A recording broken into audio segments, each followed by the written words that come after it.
আসসালামু আলাইকুম। আপনারা কেমন আছেন? আলহামদুলিল্লাহ আমি ভালো আছি আপনাদের দোয়ায়। আল্লাহর অশেষ রহমতে যে এখন যদি শীতকাল, শীতের ভিতরে অনেকের শরীর খারাপ হয়, তো আল্লাহর কাছে শুকরিয়া আদায় করি যে আমরা সবাই সুস্থ আছি। এই জন্য আল্লাহর কাছে শুকরিয়া আদায় করি। সব মিলিয়ে আজ এক ভিডিও নিয়ে আসলাম। এই ভিডিওর ভিতরে আপনারা দেখতে পাচ্ছেন ঝাল গাছ। এই ঝাল গাছটা এর আগে কখনো আপনাদের সামনে আনিনি, এই প্রথম এই ভিডিওটা নিয়ে আসলাম। এই ঝাল গাছটা মূলত বট ঝালও বলে অনেকে, এবং এই বট ঝাল হলেও এই পোয়া হয় উপরমুখো, আর একটা ঝাল আছে চিকন, কিন্তু এটা একই সিস্টেম, কিন্তু এটা চিকন এবং উপরমুখো পোয়া। তো এই দুই রকম জাত আমার আগে ছাদে ছিল না, এই নতুন করে এই বীজটা পাওয়া গেছে।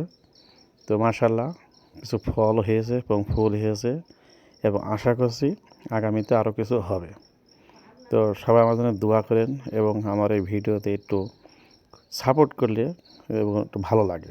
তো সবাই একটু সাপোর্ট করবেন এই আশাই করি।